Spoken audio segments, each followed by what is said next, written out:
First, the USDA's Justice for All non-discriminatory statement, which simply states that all persons must be treated equally without regard to their race, color, national origin, sex, religious creed, disability, age, political beliefs, or reprisal or retaliation for prior civil rights activity, and that our institution provides an inclusive space for all.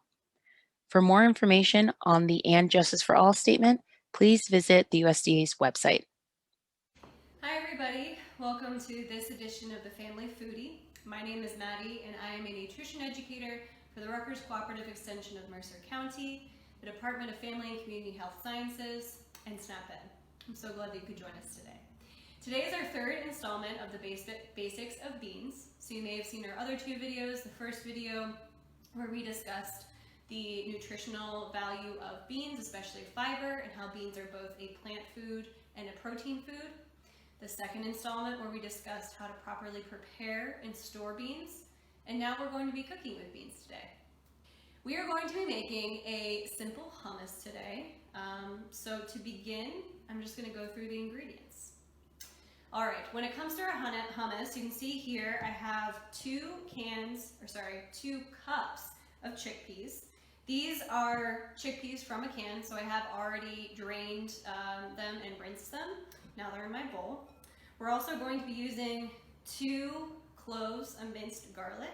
If I told you this was 2 cloves, I would be lying because I like to add a little extra garlic in my recipes.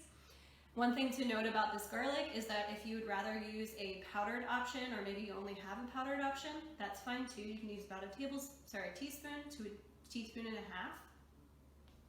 Our next ingredient is 1/4 cup of lemon juice. So I have a whole lemon here. We are going to be using the juicer for this. We're also going to be using an easier method to show you how to juice a lemon. And then I also have my tahini. Now tahini, for those of you who have never used tahini before, it's essentially just blended sesame seeds. So in the same way you would blend peanuts or maybe almonds or sunflower seeds to make a nut butter, that's what tahini is, just blended sesame seeds so they make a nice butter. If you don't have tahini, or maybe you don't like tahini, you can use other nut butter. So you could use an almond butter, you could use a sunflower butter, you could even use peanut butter, depending on what your preference is. Last but not least, we have some olive oil. So we'll be using 2 tablespoons of olive oil in our recipe. All right, so here I have my chickpeas. The first thing that I want to add to my chickpeas is my lemon juice. So I have here my lemon. I'm going to go ahead and cut that in half. All right. So to first juice this 1/2 of lemon, I'm going to use my handy dandy juicer. I love this juicer. It works really well. So there's my nice 1/2 lemon. Good to go there. It holds all the seeds out. Now, some of you may be saying, hey, I don't have a juicer. It seems like a lot of work to put, the juice of a lemon and juice it fresh. That's totally fine. If you have a bottle of lemon juice, or maybe you have some lemon juice from concentrate, that totally works as well. But I'd like to show you one way that you can juice a fresh lemon without using a juicer. And this way it also kind of keeps all the seeds out too. So what I've done is I looked at my 1/2 of lemon and I was able to see where the seeds were, and so I picked those out and I put them on my cutting board so that they didn't get into our hummus. We don't want seeds in our hummus. Then I'm going to take my hand right here, I'm going to hold it over the bowl that I'm putting my lemon juice into, and I'm just going to squeeze this 1/2 of lemon over my hand. And as I'm squeezing, the lemon juice is going to pass through my fingers, almost like a sieve, and my hand and my fingers are going to catch any seeds that might come out of this 1/2 of a lemon. So you want to pay attention to what you're doing, because some seeds might still slip in. But otherwise, this is a nice foolproof way of juicing a lemon without a juicer. All right. I think that's pretty good. I'm going to put that there with all my seeds. Luckily, lemons have a nice fresh scent, so if we get them all over our hands, it's kind of like it's a nice treat. You just want to make sure you don't have any cuts, because that actually can burn pretty badly. All right, so I have my chickpeas, I have my lemon juice. The next thing I'm going to add are my cloves of garlic that I've already pre-minced. So I'll add those right into the bowl. The next thing I'm going to add is my tahini. So I want to add 1 tablespoon of tahini. You can see how nice and creamy it is.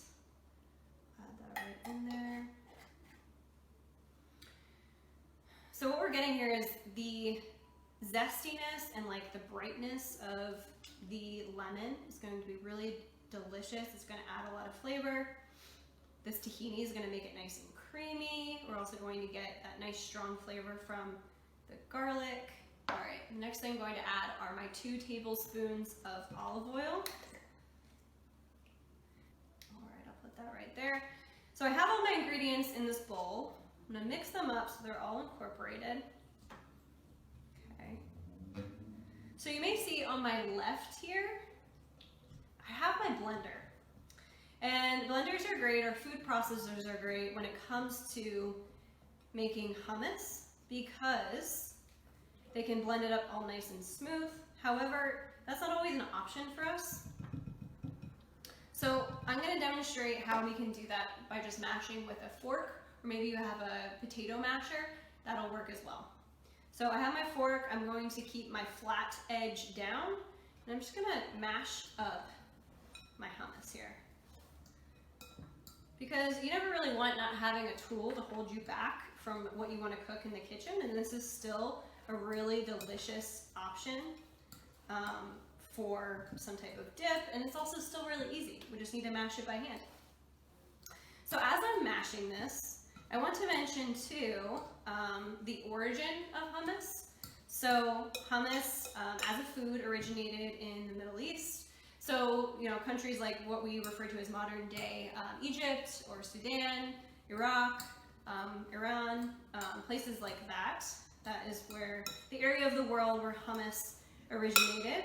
And actually in Arabic, hummus means chickpea.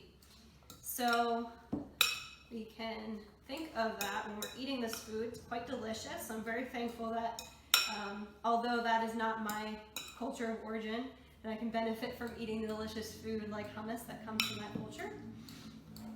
I wish you could smell this right now. It's quite delicious. When it comes to hummus,